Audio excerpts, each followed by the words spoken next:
أعوذ بالله من الشيطان الرجيم.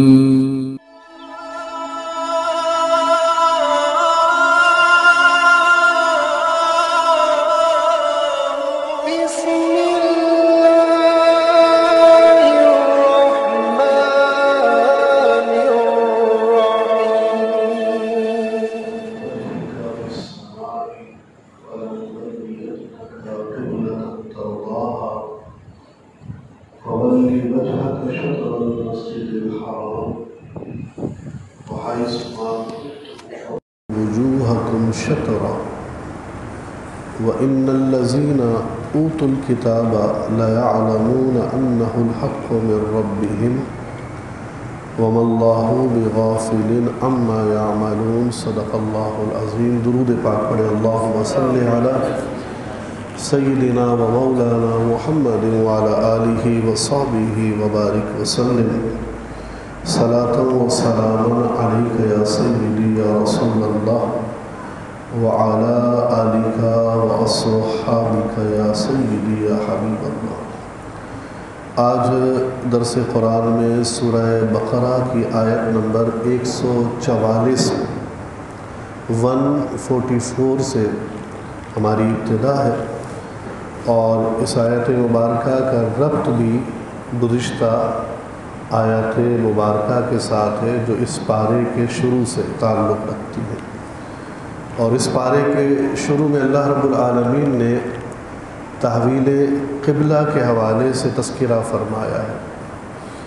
اب اللہ رب العالمین جل شانہ کا ارشاد ہے: قد نرى تقلب وجهك في السماء فلنولينك قبلة ترضاها. ہم دیکھ رہے ہیں بار بار آپ کا چہرہ اٹھنا آسمان کی طرف. اللہ اکبر کبیرہ. اللہ تبارک و تعالی جل شانہ کا انداز کلام دیکھیے اور اللہ کا مقام کیا ہے. اللہ تمام چیزوں کو جو اس کائنات میں ہے سب کو دیکھتا ہے. وہ بیک وقت اس کائنات کے ایک ایک ذرے کو دیکھتا ہے، اور بیک وقت کائنات کے ایک ایک ذرے سے واقف ہے. لیکن کتنی اہم ترین بات ہے کہ اللہ تبارک و تعالی نے خاص طور پر تکلم جو ہے دیکھنے کے حوالے سے بیان جو ہے وہ حضور کے لیے ارشاد فرمایا. اس سے اپنائیت پتہ چلتی ہے، اس سے مقام اور مرتبہ پتہ چلتا ہے، اس سے محبوبیت اور حبیبیت کا جو درجہ ہے اللہ کے رسول صلی اللہ علیہ وسلم کو حاصل وہ پتہ چلتا ہے. یعنی ہم آپ کو دیکھ رہے ہیں، ہم آپ کو دیکھ رہے ہیں آقا دو جہاں. اور ایک مقام پہ اللہ رب العالمین قرآن مجید فرقان حمید میں ارشاد فرماتا ہے: اِنَّكَ بِأَعْيُنِنَا. محبوب آپ ہماری نگاہوں میں ہیں، آپ ہماری نگاہوں میں ہیں. یعنی اللہ تبارک و تعالی جل شانہ جو ہے وہ ہمیں ہمارے انداز سے سمجھاتا ہے نا. جیسے ہم بچوں کو بچوں کے انداز سے سمجھاتے ہیں، ہم بچوں کو تو اپنے انداز سے نہیں سمجھاتے کیونکہ ہم مقصود سمجھانا ہے. تو اب نگاہیں، آنکھیں اور بصارت یہ ساری کی ساری ہمارے ساتھ معاملات ہیں، اللہ رب العالمین کے ساتھ نہیں ہے. لیکن اب چونکہ اللہ تبارک و تعالی ہمیں سمجھانا بھی چاہتا ہے، بتانا بھی چاہتا ہے، تو لہٰذا اب ہماری سمجھ کے مطابق اللہ رب العالمین نے کلام ارشاد فرمایا. اور ارشاد فرمایا: اِنَّكَ بِأَعْيُنِنَا. آیون کہتے ہیں آنکھوں کو، عین سے، یعنی آپ ہماری نگاہوں میں ہیں، آپ ہماری نگاہوں میں ہیں. اس سے اندازہ لگائیے کہ اللہ کے رسول کا مقام اور مرتبہ کیا ہے. اس سے سمجھیے کہ اللہ کے رسول کی اہمیت کیا ہے. اور اس سے پھر اس بات کو سمجھنے کی کوشش کیجئے کہ جن لوگوں نے آج رسول پاک صلی اللہ علیہ وسلم کے حوالے سے عقائد و نظریات میں حضور کو محدود کرنا شروع کر دیا ہے اور عقائد و نظریات ایسے لوگوں کے سامنے بیان کیے جس سے مقام رسالت جو ہے وہ حقیقتاً پوشیدہ ہو جائے، لیکن اس کے باوجود بھی آج تک وہ اس میں کامیاب نہیں ہو سکے۔ کیوں؟ کہ لازمی بات ہے کہ حضور کو جو مقام دیا ہے وہ اللہ کے بندوں نے نہیں دیا، حضور کو مقام جو ہے وہ اللہ نے دیا ہے، اللہ کا دیا ہوا عطا کردہ مقام ہے۔ اعلیٰ حضرت فرماتے ہیں کہ تو گھٹا اے کے کسی سے نہ گھٹا ہے نہ گھٹے، آپ کسی کے گھٹانے سے گھٹ نہیں سکتے، جب بڑھا اے تجھے اللہ تعالیٰ تیرا، جب بڑھا اے تجھے اللہ تعالیٰ تیرا۔ اب اس کے بعد ارشاد ہے فَلَنُوَلِّيَنَّكَ قِبْلَةً تَرْضَاهَا، پس ہم ضرور پھیر دیں گے آپ کے رخ کو، چہرے کو قبلے کی طرف جس کی طرف آپ چاہتے ہیں۔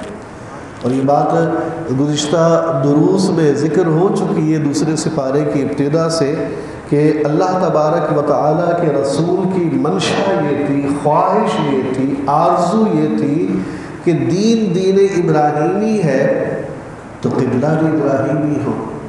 اچھا، یہ کوئی نفسانی خواہش نہیں تھی حضور کی، یہ بات یاد رکھیے، یہ حضور کی کوئی نفسانی خواہش نہیں تھی، بلکہ یہ خواہش جو تھی حقیقت میں قلبی تھی، دینی تھی۔ کس لحاظ سے؟ اس لحاظ سے کعبۃ اللہ کے حوالے سے کہ ایک تو سب سے پہلے روئے زمین پر جو گھر تعمیر ہوا ہے وہ ہے ہی کعبہ، بیت المقدس نہیں ہے۔ کعبۃ اللہ کی تعمیر کے 1000 سال کے بعد حضرت سلیمان علیہ السلام نے بیت المقدس کو تعمیر کیا، بیت المقدس کو۔ اور قبلے میں جو بیت المقدس جو قبلہ ہے یہود و نصارہ کے حوالے سے، تو یہود و نصارہ بیت المقدس کو قبلہ جو ہے وہ اللہ کے حکم کی وجہ سے نہیں، بلکہ انہوں نے بھی اس قبلے کو خواہشات میں تقسیم کر دیا۔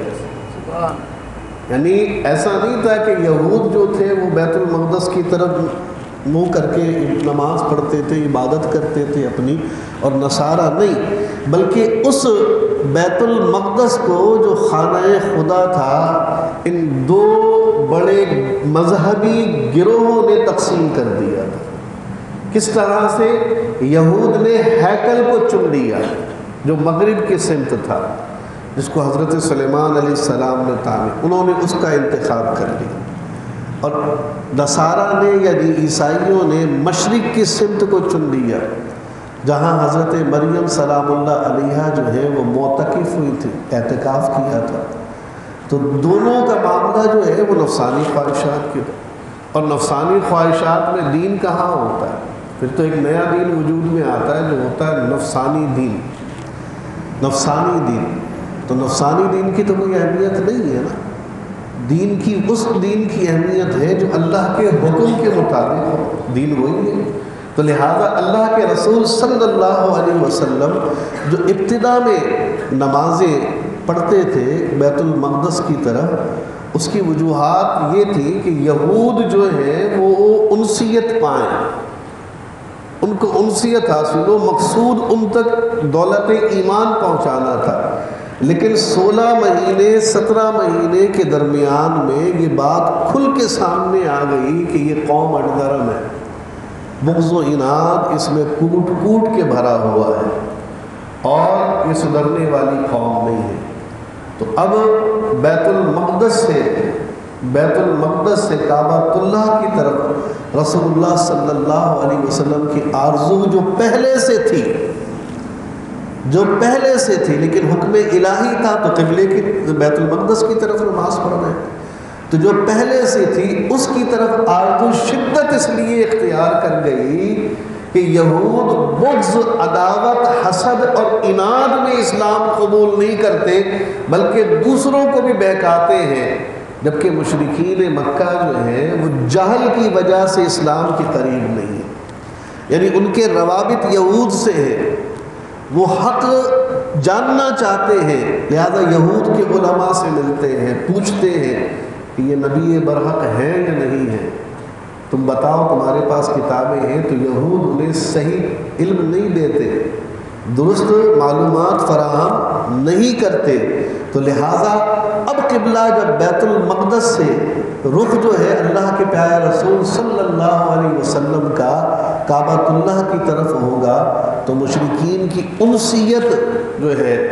مشرکین مکہ کی انسیت جو ہے وہ مزید دین کی طرف ہوگی، کیونکہ وہ پہلے سے ہی اپنے آپ کو ابراہیم علیہ السلام کی نسبت کی وجہ سے فخر کیا کرتے تھے، وہ اپنے آپ پر فخر کرتے تھے کہ ان کو نسبت جو ہے حضرت ابراہیم علیہ السلام سے حاصل ہے۔ تو مقصود کیا تھا؟ مقصود یہ تھا کہ دین کے معاملات کا اثر جو ہے وہ زیادہ تک پہنچے، اور یہ نفسانی خواہش نہیں ہے، یہ نفسانی خواہش نہیں ہے۔ پھر اس کے ساتھ سے کہ تعلق یہ بھی ہے کہ حضرت ابراہیم علیہ السلام کی قربانیاں بھی تو دیکھیے، حضرت ابراہیم علیہ السلام کی قربانیاں، دین کی خاطر کیا قربانیاں، اللہ اکبر، کیا کہا جائے ان کے بارے میں۔ آپ نے نار نمرود قبول کر لی، آپ نے تنہا اپنے علاقے کے اندر جو ہے وہ کفر سے ٹکر لے لی، بتوں کو پاش پاش کر دیا، اپنی فکر نہیں کری کہ میرا کیا بنے گا۔ اللہ نے جوان سال بیٹے کو ذبح کرنے کا حکم دیا، وہ کر گزرنے پہ تیار ہوئے، جوان سال بیوی اور نومولود بیٹے کو بے آب و گیا غیر ذی زرع زمین میں چھوڑنے کا حکم ہوا، حضرت ابراہیم نے کر دیا وہ کام کر گزرے۔ تو یہ ہے معاملہ حضرت ابراہیم علیہ السلام کا اللہ تبارک و تعالیٰ کی رضا کے لیے۔ تو اس رضا کا تعلق جو ہے، اس کی یادوں کا تعلق جو ہے وہ زیادہ تر جو ہے وہ حقیقت میں کعبے کے ساتھ ہے۔ تو لہذا خواہش یہ تھی کہ حضرت ابراہیم کا دین ہے، نمازوں میں ان کی یاد ہے، قربانی کا معاملہ ان کے ساتھ ہے، تو پھر رخ بھی قبلے کا جو ہے وہ کعبے کی طرف ہو جائے، تاکہ یادوں کا یہ تسلسل جو ہے اور زیادہ بڑھ جائے، قائم رہے۔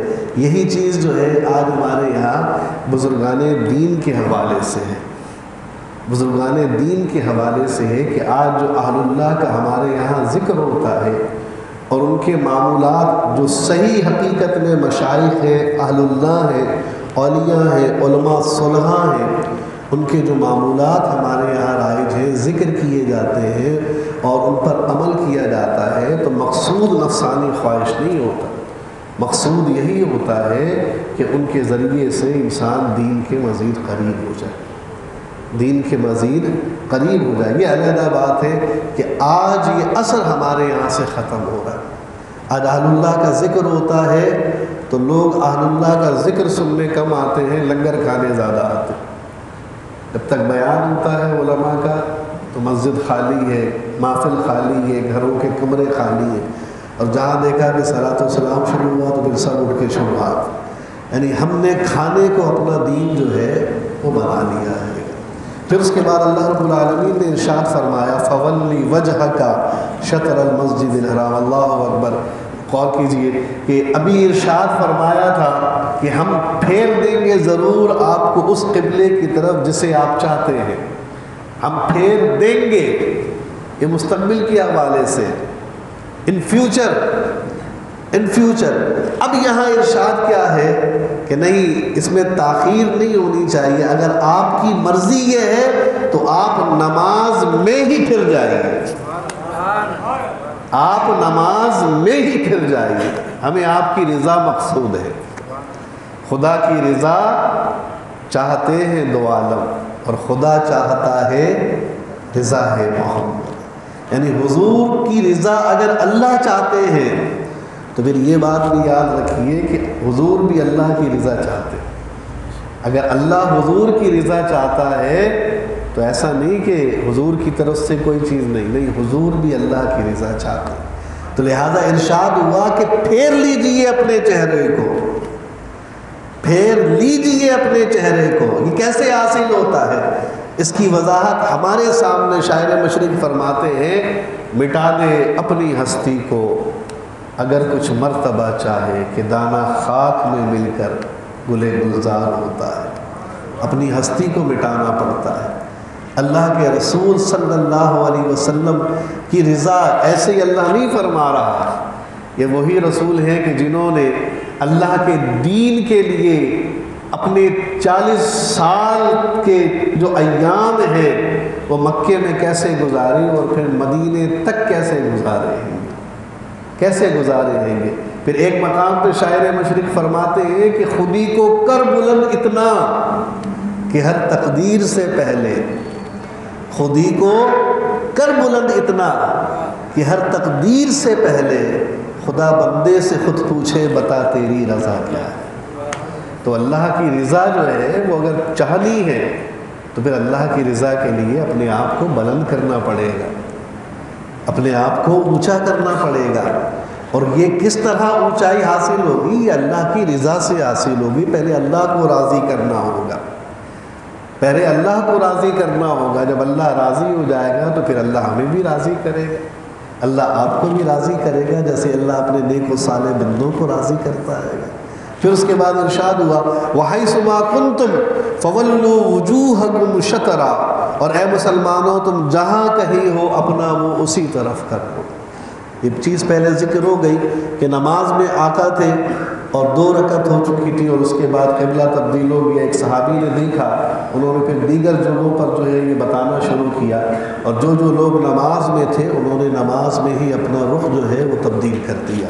پھر اس کے بعد ارشاد ہے وَإِنَّ الَّذِينَ أُوتُوا الْكِتَابَ لَيَعْلَمُونَ أَنَّهُ الْحَقُّ مِنْ رَبِّهِمْ، بے شک وہ لوگ جنہیں اللہ نے کتاب دی ہے وہ جانتے ہیں کہ یہ اللہ کی طرف سے حق ہے.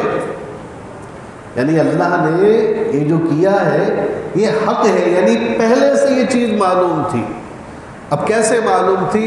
مفسرین فرماتے ہیں کہ اس طرح معلوم تھی کہ حضور کا ذکر جو ہے ان کی کتابوں میں موجود تھا، اور جب حضور کا ذکر خیر موجود تھا کہ ایک نبی برحق نے آنا ہے، اس کا نام احمد ہوگا، تو جب وہ نبی برحق ہے تو اس کے ساتھ جو کچھ ہوگا وہ حق ہوگا، اس کے ساتھ جو کچھ ہوگا وہ کیا ہوگا؟ وہ حق ہوگا، باطل تو نہیں ہوگا. تو لہٰذا اہل اللہ کے رسول صلی اللہ علیہ وسلم کے معاملات جو تھے وہ یہود جانتے تھے، لیکن اس کے باوجود انہوں نے اس کو قبول نہیں کیا. اس کو قبول کیوں؟ بات وہی آ گئی جو میں نے پہلے کہی تھی کہ بغض، عداوت اور عناد میں، حسد میں، انہیں بغض تھا، عداوت تھی، عناد تھا، حسد تھا.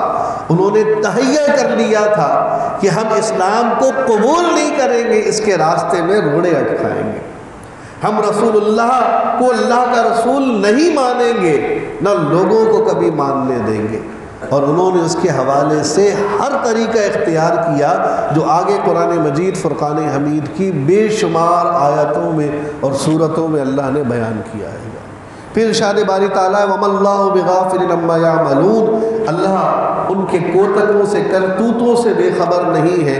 وَلَئِنْ أَتَيْتَ الَّذِينَ أُوتُوا الْكِتَابَ بِكُلِّ آیَةٍ مَا تَبِعُوا قِبْلَتَكَ، اور اگر تم ان کی کتابیوں کے پاس ہر نشانی لے کر آؤ تو وہ تمہارے قبلے کی پیروی نہیں کریں گے. کتنی بڑی بات ہے. یعنی آپ انہیں کچھ بھی دکھا دیں، معجزہ دکھا دیں، دلیل دکھا دیں، لیکن اہل کتاب آپ کی بات نہیں مانیں گے. کیوں؟ بات وہی آ گئی. تو پتہ یہ چلا کہ اس دین کے ساتھ کچھ ایسے لوگ بھی ہیں کہ جو اس دین کو دین حق ماننے کے لیے تیار نہیں ہے، کیونکہ ان کو بغض ہے، عداوت ہے. اب جب بغض ہے، عداوت ہے، تو پھر دلیل دکھا کے کیا فائدہ؟ انہیں قائل کیسے کیا جائے گا؟ ہاں مشرکین تھے، مشرکین مکہ تھے کہ ان پر بات آیا نہیں ہوتی تھی تو پھر معجزہ طلب کرتی تھی، اور جب معجزہ حضور دکھاتے تھے تو پھر ایمان لے آتے تھے. بعض وہ تھے کہ جو اس وقت بھی ہٹ درم رہے، جیسے ابو جہل وغیرہ، ابو لہب، اور اس کے علاوہ کچھ عتبہ شیبہ نامی کافر جو تھے. تو یہ بغض کتابیوں کے حوالے سے بیان کیا. پھر ارشاد فرمایا وَمَا أَنْتَ بِتَابِعٍ قِبْلَتَهُمْ، اور آپ ان کے قبلے کی پیروی نہ کریں.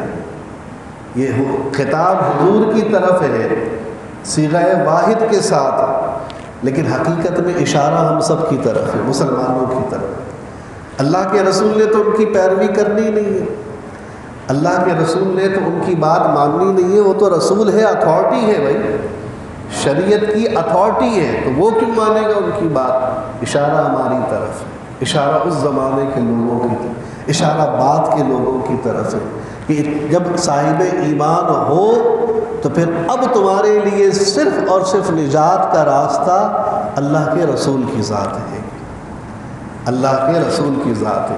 اور آج ہمارے اندر جو ہے یہ چیز پیدا کی جا رہی ہے کہ جناب دین کے معاملے میں اہل کتاب کے ساتھ جو ہے وہ تعلق جوڑا جائے۔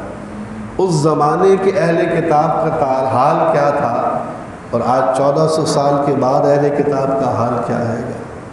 بالخصوص یہودیوں کے حوالے سے بڑا پروپیگنڈا ہے۔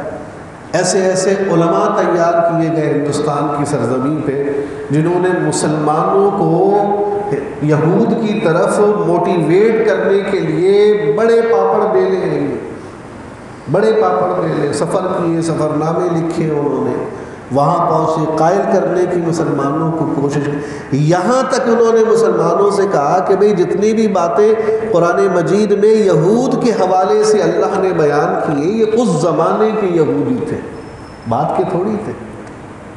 مولانا وحید الزما صاحب ہیں، اس طرح کے وحید الدین صاحب ہیں، اس طرح کے اور لوگ ہیں۔ تو ہمیں بتانے کا مقصد یہ ہے کہ آج کے دور میں ہمیں علماء نام کے لوگوں سے بھی بچنا ہے کہ ہر عالم قابل اعتبار نہیں ہے گا، ہر عالم قابل اعتبار نہیں، قابل بھروسہ نہیں ہے، بالخصوص وہ لوگ جو انٹرنیٹ پہ مصروف رہتے ہیں، جو سوچتے ہیں کہ یار ہمیں دین سیکھنے کے لیے مسجد تک جانے کی کیا ضرورت ہے، ہمیں کسی عالم کی صحبت کی کیا ضرورت ہے، نیٹ بہت ہے ہمارے لیے، نیٹ پہ سرچ کریں گے یہ آ جائے گا، وہ آ جائے گا، فلاں، کیا پتہ آپ کو کون نیٹ پہ آپ کو کیا بتانا چاہ رہا، کیا پتہ آپ کو کون نیٹ پہ آپ کو کس کی بات سمجھانا چاہ رہا، آپ کے ذہن کو کیسے موڑنا چاہ رہا، آپ کے برین کو کیسے واش کرنا چاہ رہا۔ تو لہٰذا اتباع صرف اور صرف اگر ہے تو اللہ کے رسول کی، اور اللہ کے رسول کی اتباع کے علاوہ اور کسی کی پیروی اب نہیں ہوگی کسی بد مذہب کی۔ پھر ارشاد باری تعالیٰ ہے وَمَا بَعْضُهُمْ بِتَابِعٍ قِبْلَةَ بَعْضٍ، اور آپس میں بھی ایک دوسرے کے قبلے کے تابع نہیں ہیں یہ لوگ۔ وہ میں نے بتا دیا ہے، یہ یہودی جو تھے وہ ہیکل سلیمانی کی طرف رخ کرتے تھے جو مغرب میں تھا، اور نصارہ جو تھے وہ مشرق کی طرف منہ کرتے تھے، وہاں حضرت مریم سلام اللہ علیہا جو تھی وہ معتکفہ تھی، انہوں نے اعتکاف کیا تھا، تو قبلے کی طرف وہ بھی نہیں تھے، اپنی اپنی جو انہوں نے سمتیں تھی وہ جدا کر لی تھی۔ پھر اس کے بعد ارشاد وَلَئِنِ اتَّبَعْتَ أَهْوَاءَهُمْ مِنْ بَعْدِ مَا جَاءَكَ مِنَ الْعِلْمِ، اس آیت مبارکہ کو قرآن مجید میں جگہ جگہ مختلف انداز سے بیان کیا ہے مفہوم کے اعتبار سے، اور کیا ہے یہ؟ اللہ فرماتا ہے کہ وَلَئِنِ اتَّبَعْتَ صیغہ واحد کے ساتھ خطاب بظاہر سرور دو عالم صلی اللہ علیہ وسلم کی طرف ہے، لیکن بات وہی پھر دوبارہ سے بتا رہا ہوں کہ ہمیں سمجھانا مقصود ہمیں ہے، سمجھانا مقصود ہمیں، تنبیہ ہماری طرف ہے، اللہ کے رسول کے پیروکاروں کی طرف ہے، امت کی طرف ہے۔ کیا فرمایا کہ اگر تم ان کی خواہشوں پر چلے، درود شریف پڑھیں، اللہم صلی علی سیدنا و مولانا محمد وعلی آلہ وصحبہ وسلم۔ بسم اللہ الرحمن الرحیم۔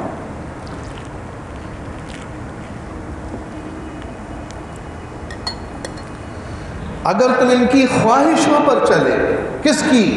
یہود و نصارہ کی خواہشوں پر چلے، من بعد ما جاءک من العلم، اس کے بعد کہ تمہارے پاس اللہ کی طرف سے علم آ گیا، قرآن کا، اللہ کے رسول کی طرف سے حدیث کا علم آ گیا، شریعت کا علم آ گیا، اور اس علم کو ملنے کے بعد تم نے ان کی خواہشوں کی پیروی کری، انکا اذن لمن الظالمین، تو اس وقت ضرور ظالموں میں سے ہوگے۔ اس وقت کتنی بڑی بات ہے کہ خواہشات کی پیروی جو ہے وہ انسان کو لے کے ڈوب جاتی ہے، اور دین کی پیروی انسان کو نہیں ڈبوتی۔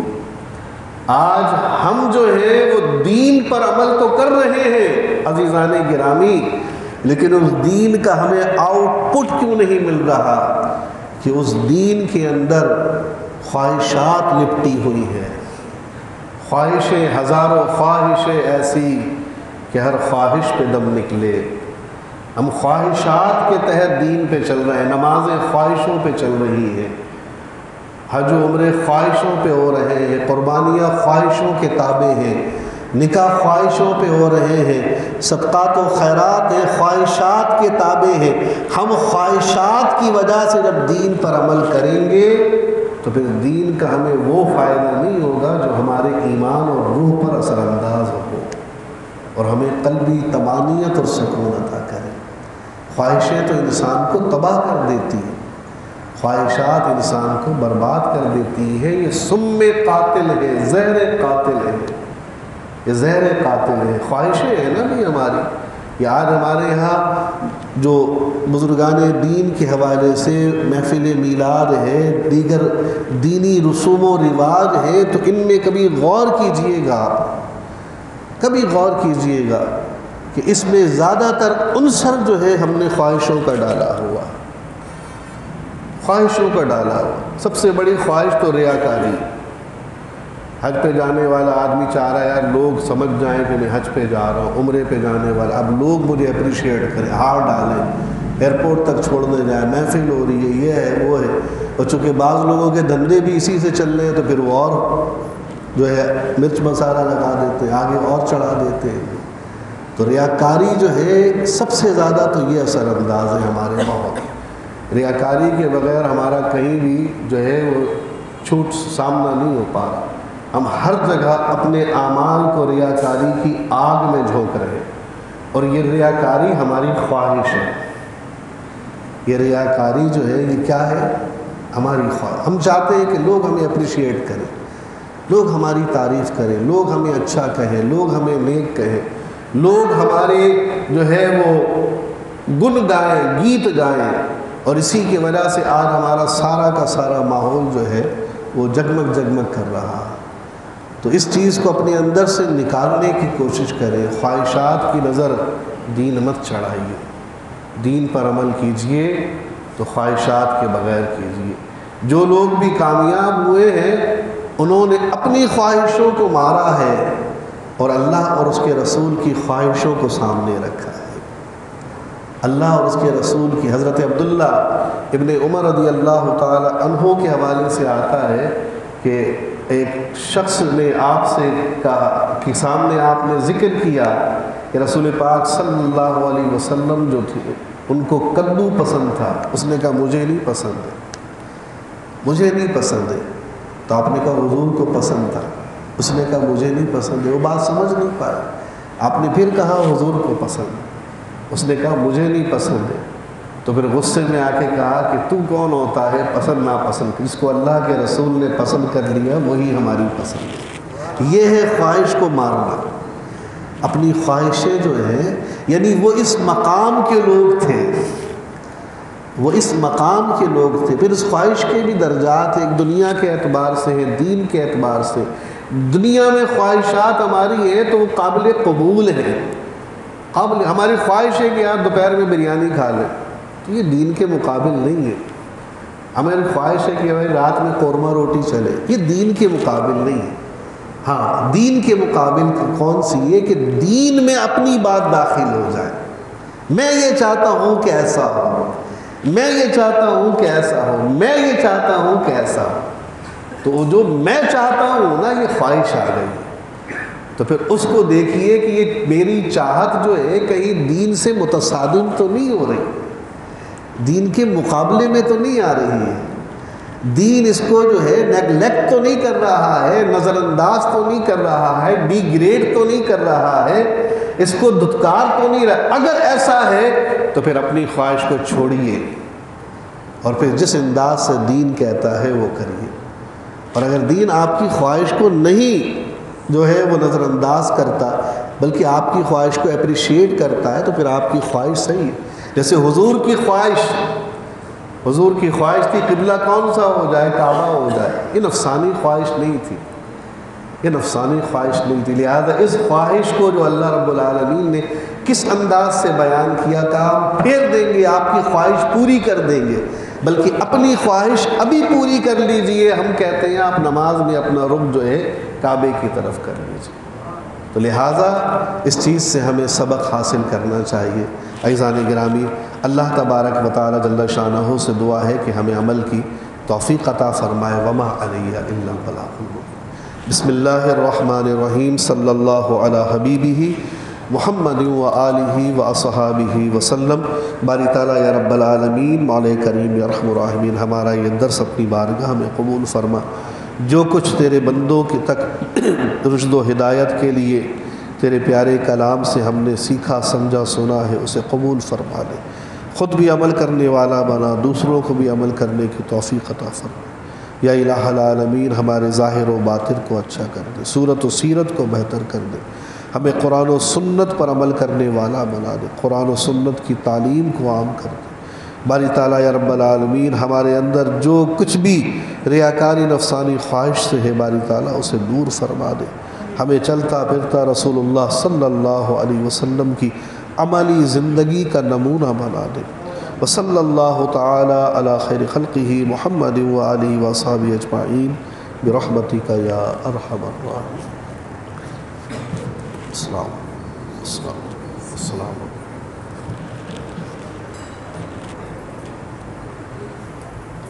السلام علیکم السلام علیکم السلام السلام علیکم السلام علیکم السلام السلام علیکم السلام علیکم. خیریت سے؟ السلام علیکم السلام علیکم السلام علیکم السلام علیکم السلام علیکم السلام علیکم السلام علیکم.